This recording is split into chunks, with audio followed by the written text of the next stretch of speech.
ladies and gentlemen. This is Jeff Rains coming to you again with Foundation of Civilization, and it is that time of week again where I run down do a quick rundown on the most important news stories of the week. I issued a warning about why I'm doing these videos last week, which I'll reiterate in a moment. But first, I want to let you know that the incidents and events that happen are the result of a lot of processes, habits, and firmly held beliefs. They are rarely random. If we were well enough informed, we can spot the patterns and watch as things unfold. I'm doing these videos for those who want to see the patterns unfolding. I'm not doing these videos for the average individual who wants to be comforted knowing that they'll be able to indulge themselves this weekend. Before I get into the news, I want to let you know that I have something for you, and hopefully it will help fund my addiction of bringing you the news. Years ago, I wrote a short book called A Twisted Trade, and I've gotten it turned into an audio book. My narrator was Jerome Ferguson, or is Jerome Ferguson, and he did a wonderful job. I'll give you a description at the end of this video so that you can know more about it, and a link in the description if you are interested in purchasing and downloading it. Our world runs on energy, so that's where I start. Oil, West Texas Intermediate crude this week ended the week at $57.54.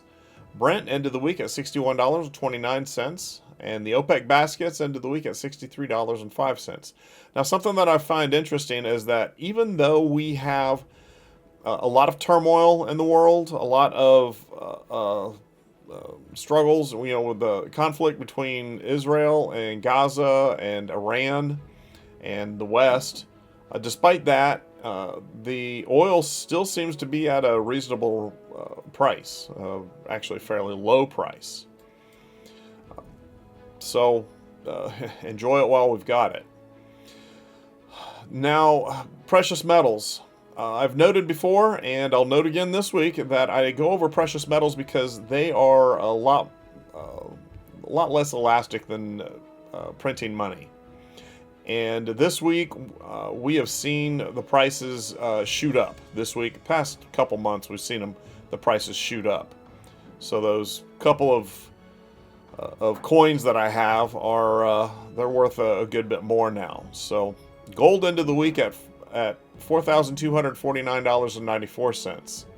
Silver ended the week at $51.91. And the Baltic exchange still is hovering in reasonable range, normal range over the past few months, and it ended the week at $2,069.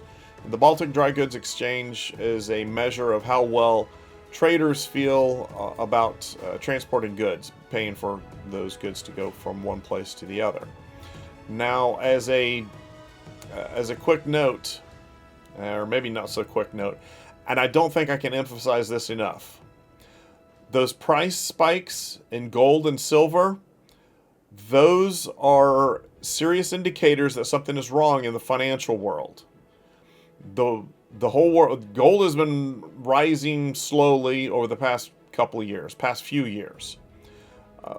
Big banks, federal banks, the national banks across the world, they've been trying to get a hold of as much gold as possible, and they've been trying to do it by keeping the price low. Well, now they're having a hard time holding it back. Something else happened this week. The recent dramatic rise in metal prices are a sign of the system collapsing. The London Bullion Market Association has been trading in metals, especially silver, under normal conditions. They trade the paper and no one worries. The traders, and this is historical too, the traders throughout history have done this. They've done it once again, and we're in a crisis. The traders have watched for years and realized that they don't usually need all the physical metal. They can just trade the paper, so they print more and more paper certificates without actually having the physical metals. Eventually, which is happening now, everyone has started to see that fiat currency is way overvalued and they want something physical. And people are starting to realize that there are more certificates out there. There are more contracts for the metals than there is actual metals. That has driven the price up much, much higher. The silver, I think I heard the other day, was up almost 75%. Gold up about 50% over the past, or for this year. And let me reemphasize, they don't have enough silver or gold to cover all the contracts. The market is in crisis, and it doesn't matter what the media is telling you. Pay attention. Do your own research too. You don't have to believe me. In fact, I encourage you, don't just believe me. Do some more research. Listen to what is going on, and you'll see. It is a crisis. The media is going to try to downplay it and keep you from protecting yourself, but there are serious moves going on in the world right now. As far as bonds go, and bonds, beware of bonds now. The 10-year bond yields for the United States ended the week at 4.0140%. The UK bonds ended the week at 4.5367%. And Japanese bonds ended the week at 1.6314%.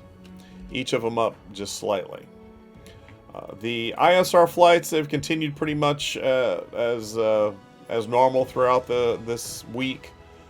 Something interesting, and I probably should have noted this earlier, but they have ISR balloons that fly over the United States, and they cover about 75% of the United States with these balloons, where they're collecting data from people, average individuals. And some of these balloons act like cell towers in the sky, and they just scoop up information. The buildup of U.S. forces continues in the Caribbean. This week, we had B-52s that were running routes north of Venezuela with their transponders on, and that is sending a message. They wanted the Venezuelan army, the military, to know that they were there. They want Maduro to know that they're there. This is telling me that action against Venezuela seems imminent. Consider that we have, for the past couple months we've had 4,000 Marines. I believe that's been plussed up to 10,000 Marines off the coast. Plus we've got the B-52s making runs. Plus we've seen the 160th SOAR in the area. SOAR, the Special Operations Air Regiment. Those are the guys who deliver the special operations teams to their location. They also add to this that the U.S. president publicly confirmed that there are CIA operations going on in Venezuela. And so while the teams are still operating covertly, the fact that they're operating is overt. And it's becoming normalized there. What began as an anti-cartel operation has evolved into strategic testing ground for the U.S. force projection under the banner of law enforcement.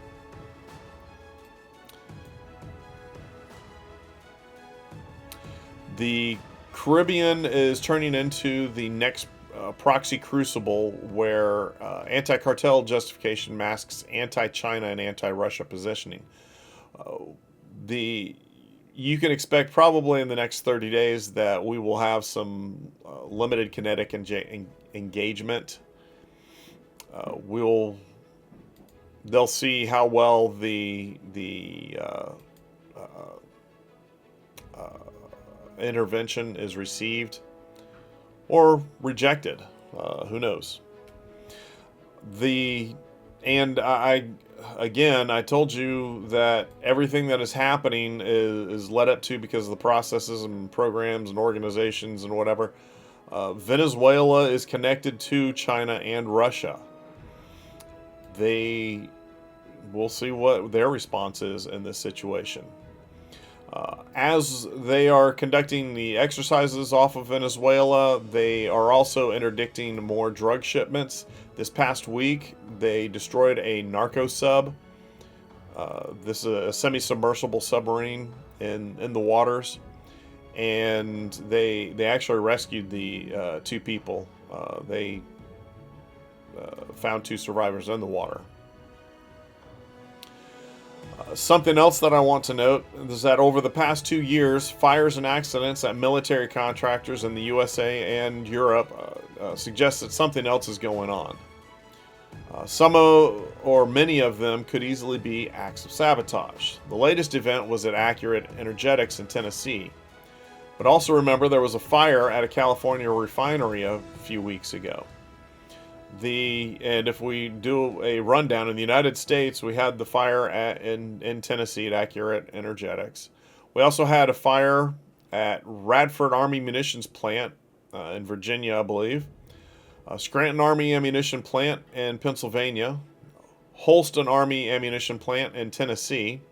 And Lake City Army Ammunition Plant in Missouri. This represents a group of manufacturers that produce propellants, munitions, ordnance, small arms ammunition.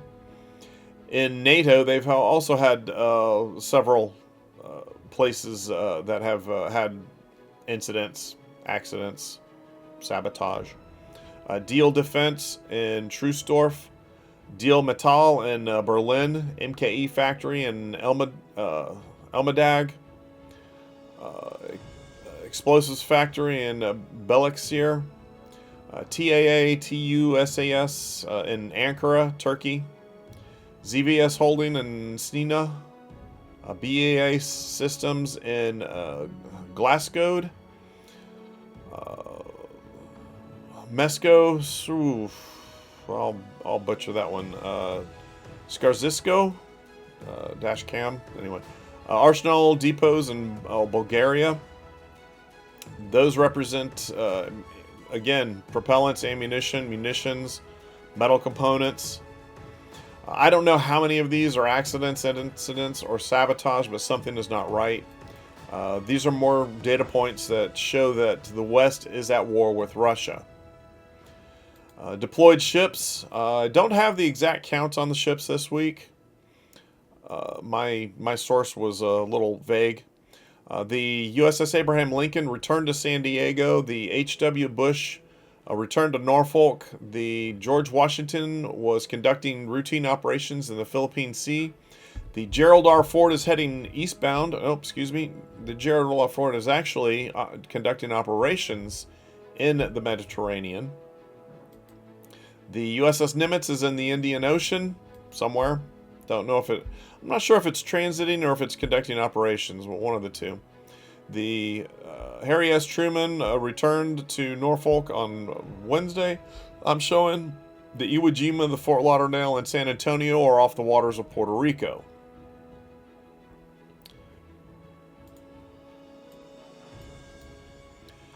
In Europe, the markets, DAX ended the week at 28,830.99. The FTSE ended the week at 9,354.25. The CAC 40 ended the week at 8,178.94. And the IBEX 35 ended the week at 15,601. Of course, the war between Russia and Ukraine continue. Now there's a threat to escalate tensions with Russia by supplying Ukraine with Tomahawk guided missiles.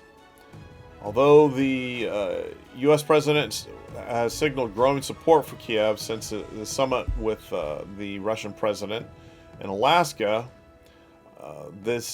their discussion ended without any kind of breakthrough. He's remained vague on whether he will provide Ukraine with the 1,000-mile range Tomahawk missiles. In his latest pivot, the U.S. president announced on the eve of a meeting with the Ukrainian president that he and the Russian president had agreed to meet in Budapest to see if we can bring this quote, inglorious war between Russia and Ukraine to an end.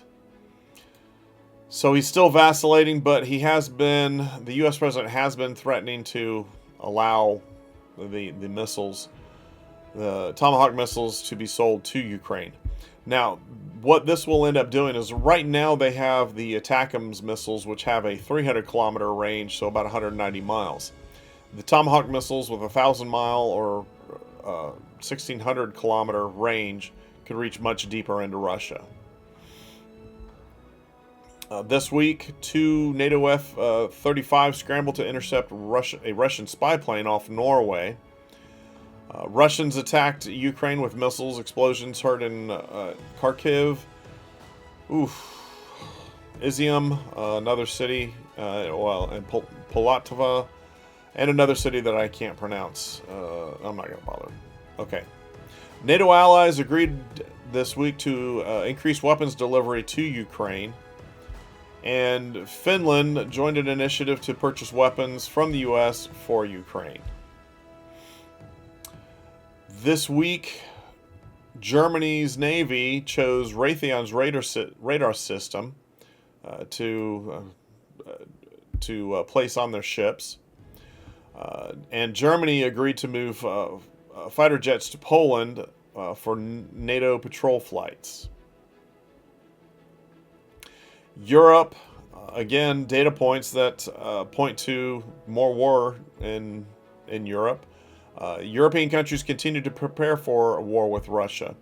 In Sweden, they have been renovating their shelters and stockpiling grain, and those are textbook pre-mobilization steps, signaling NATO's quiet transformation from deterrence to civil defense readiness. Germany's redeployment of those jets to Poland indicate that the Eastern Bastion model, a layered defense from Finland to Poland, is now operational. Europe is no longer preparing for war, they're expecting it. This past week, the EU unveiled its defense readiness roadmap.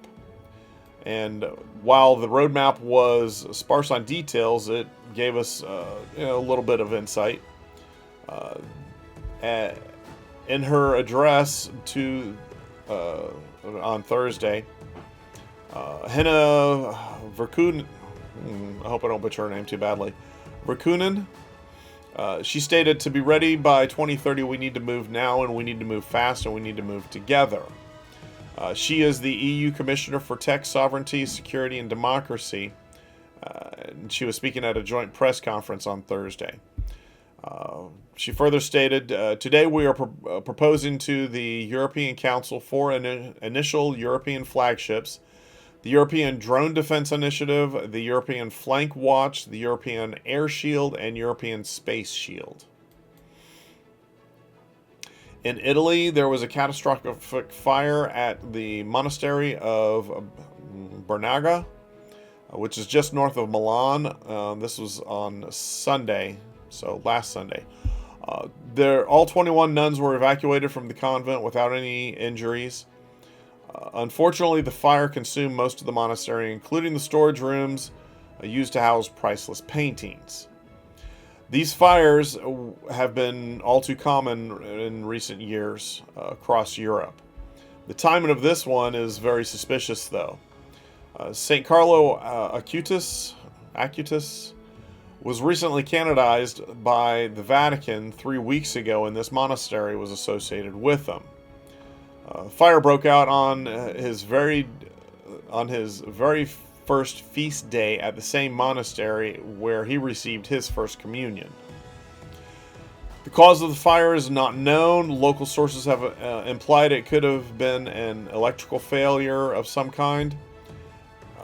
These fires have been, since these fires have been common, there needs to be a lot more investigation done.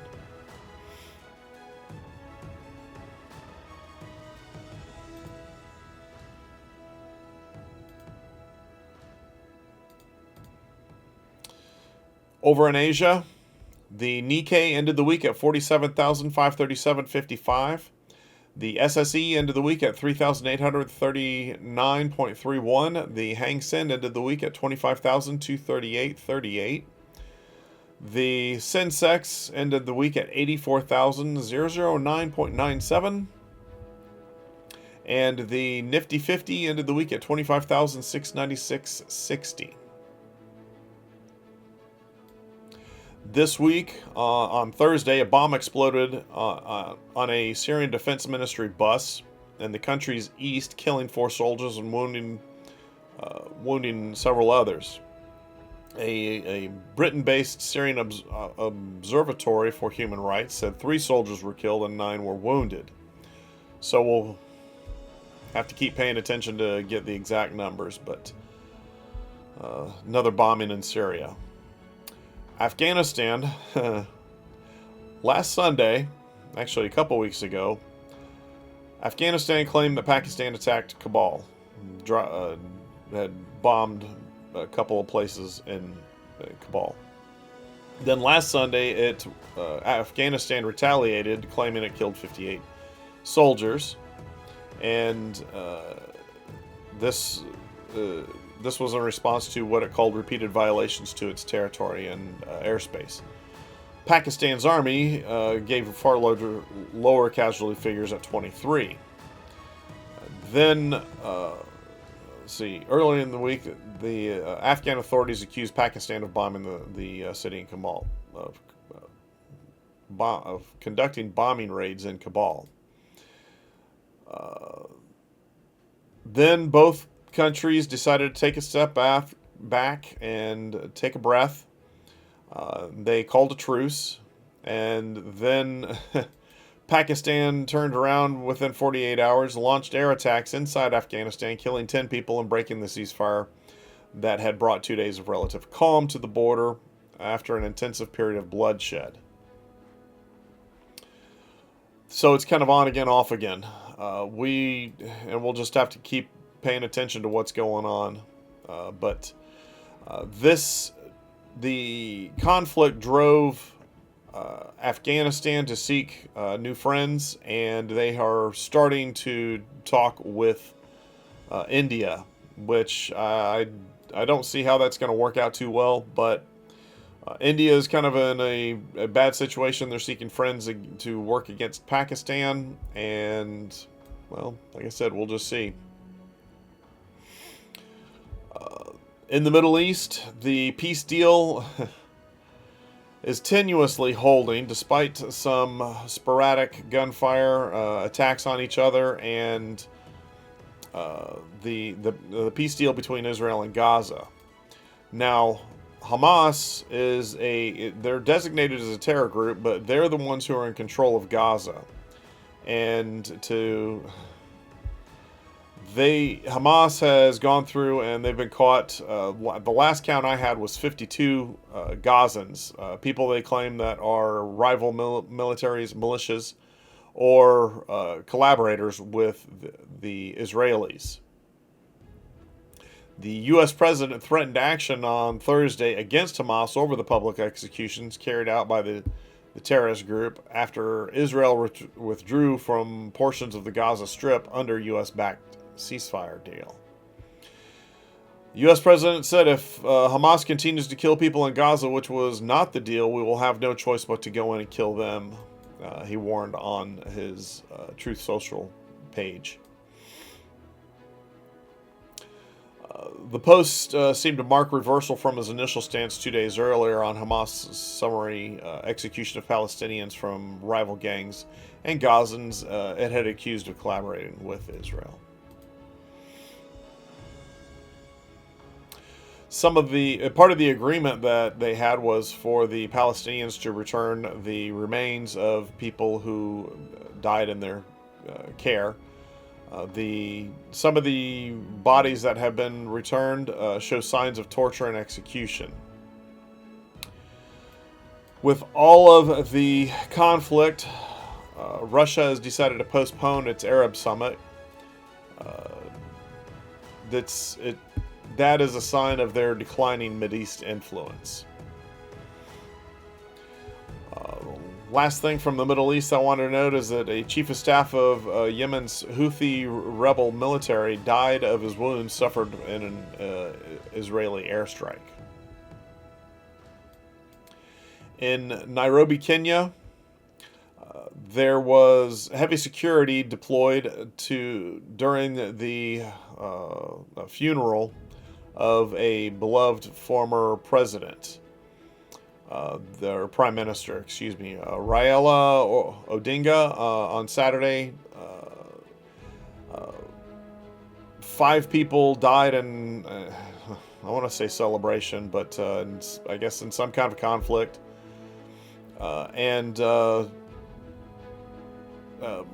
Excuse me, let me back up. They deployed the military because previously, some of these celebrations, they had 5 people die. Although they saw some conflict, seems to be nothing more than minor scuffles that have been going on recently. South Sudan has led efforts to end the recruitment of child soldiers, and it appears to be paying off. According to the UN mission to South Sudan, UNMISS, some children have been released by South Sudan's defense forces, People's Defense Forces. Brigadier Ahmed Makar of Brigade 16, commander in Yambio, he said that we in the SSPDF will not allow the recruitment of children in the Army. If a child shows interest, we will guide them towards education instead. I urge institutions to support these children fully so they do not return to barracks. UNICEF has estimated that there were 19,000 child soldiers in South Sudan, and the hope is that these children, they hope that they're done fighting in the military, at least until they become of age and can do that of their own free will and accord. Madagascar, I'm not sure if I noted this last week or not, but Madagascar has seen a revolution from the Gen Z. The government of Madagascar collapsed, and the country is in a general state of unrest. It reached its peak over the last weekend. The president of Madagascar fled and was carried out of the country by French military forces. And this is as rioters compromised the security situation around the presidential palace. In response, Madagascar's military ruler was sworn in as president on Friday, yesterday, the 17th. And we are also seeing demonstrations in Morocco. More than a dozen cities have seen these demonstrations. And they've been going on for several weeks. Young people behind them are showing they can translate digital discontent into real-world movement that authorities can't ignore. The North African nation is just the latest rocked by Gen Z protest against corruption, lack of opportunity, and business as usual. New protests were expected for today, Saturday, the 18th. Now, these are similar movements that have risen across the world. Like I said, noted earlier, Madagascar, there was also an uprising in Kenya, Peru, and Nepal. Nepal, they burned the parliament. In the Americas, the Dow Jones Industrial Average ended the week at 46,283.67. The S&P ended the week at 663.73. And the Nasdaq ended the week at 22,676.15. Down in Ecuador, they have seen some explosions. There's been civil conflict going on, and several people were injured this week. The Los Lobos cartel is using improvised explosive devices. The dispute is over mining rights in the country. Mexican and Colombian drug cartels are infiltrating the Ukrainian military. Peru's president refuses to resign even after those Gen Z protests have left 1 dead and 100 injured. Doctors Without Borders closed its care center in the Haitian capital because of violence. It's very sad what we have seen going on in Haiti. And Venezuela, like I mentioned earlier, the conflict has been gearing up. Venezuela has mobilized troops and militias as the U.S. military looms offshore. And apparently Venezuela is collapsing. There's, from internal pressures and now external pressures from the U.S. military.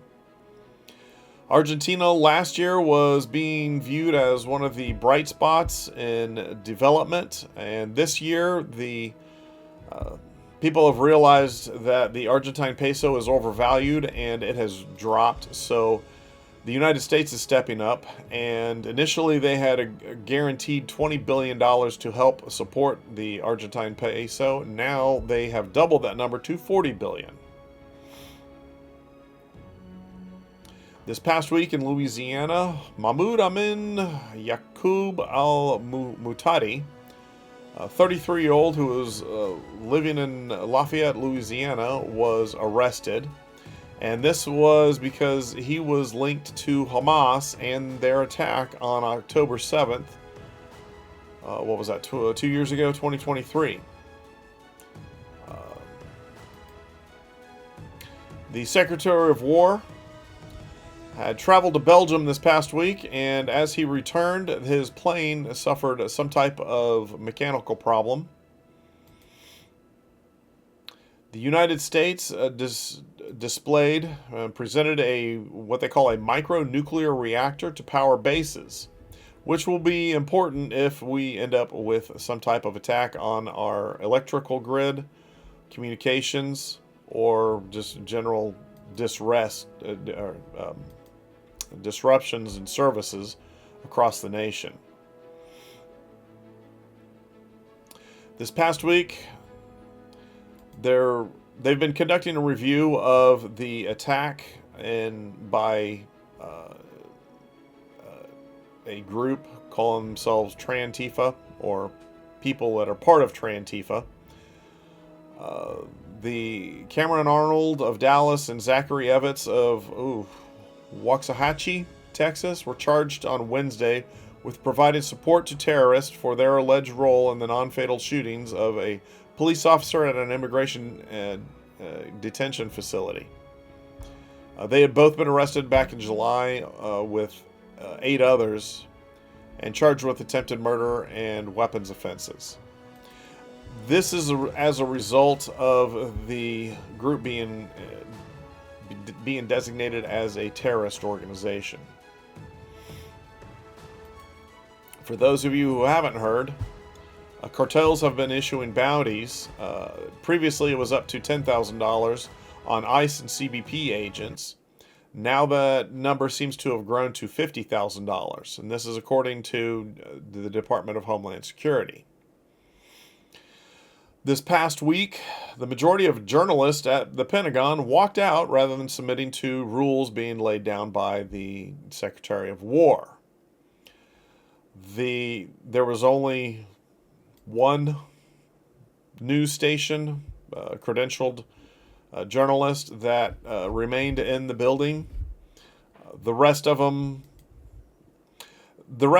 questioned needing to wear their badges and being able to roam around the building. I don't really see the problem with that. I don't understand why they think that they can go and talk to whoever they want. And there was also a question, and I've seen this over my time, which I'll address in a minute, but they seem to be pretty happy to leak classified information. They seem to have no problem with it. Speaking of classified information, a former National Security Advisor was indicted this week. John Bolton. He became a vocal critic of the U.S. president, and he was given 18 charges related to mishandling classified documents. Details from the incident filed in Maryland's District Court charge Bolton with 8 counts for the transmission of national defense information and 10 counts of unlawful retention of such information. And each count faces a maximum of 10 years in prison. Now, the Bolton indictment and the resignation of the Pentagon reporters highlights a serious problem in Washington, D.C. It has become commonplace for bureaucrats to mishandle or even leak classified information. I can't recall how many times over my life that I've seen a serious matter unfolding, such as war plans or technical development, only to see some key information getting released into the public. Recently, after the USA bombed nuclear development sites in Iran, an assessment that the damage was minor was leaked, and it dominated the news cycle for a week or week and a half, too. News outlets failed to inform people the report had low confidence in its accuracy. Several years ago, FBI director leaked that the Russians had compromising video and then of a then presidential candidate, current president. It turned out that the leak was completely untrue, but half the country still believes it. The FBI director conducted the leak as a ploy to gain authority to initiate an investigation that, as it turned out, had no underlying evidence and has been completely proven, or been proven to be completely untrue. These leaks compromise our government's ability to execute its mission. It divides the country, and it's causing violence. I'll be glad to see more bureaucrats go to prison. We can free up some space in our prisons by letting go some of those young men who've been convicted on nonviolent drug charges. Last thing that I want to note today is that there have been organized a number of what's called No King protests. They have already started. They're underway. Lots of people marching all over the place. It'll be interesting to see how many people are out there. And today, 18th of October, thousands of sites, more than 2,600 rallies are planned for today in large cities, small cities, and they've been organized by hundreds of coalition partners. There's lots of criticism of the organizations, and I have a lot of questions about who's involved and who's funding it, and the motivations of those who are going. I completely agree. It is everybody's right to protest and speak as you want to. I just don't know that they're gonna have achieve the results that they want. I'm not really sure that they know what they're protesting, but it's your right. In fact, I encourage you to go out and exercise your right. That is all that I have for this week. I'm sure that there are plenty of things that I missed and was not able to present in the short time that I have here, but look forward to paying attention and seeing what else is going on. Hope that you guys are doing well, and please, hug your families, spend some time with them.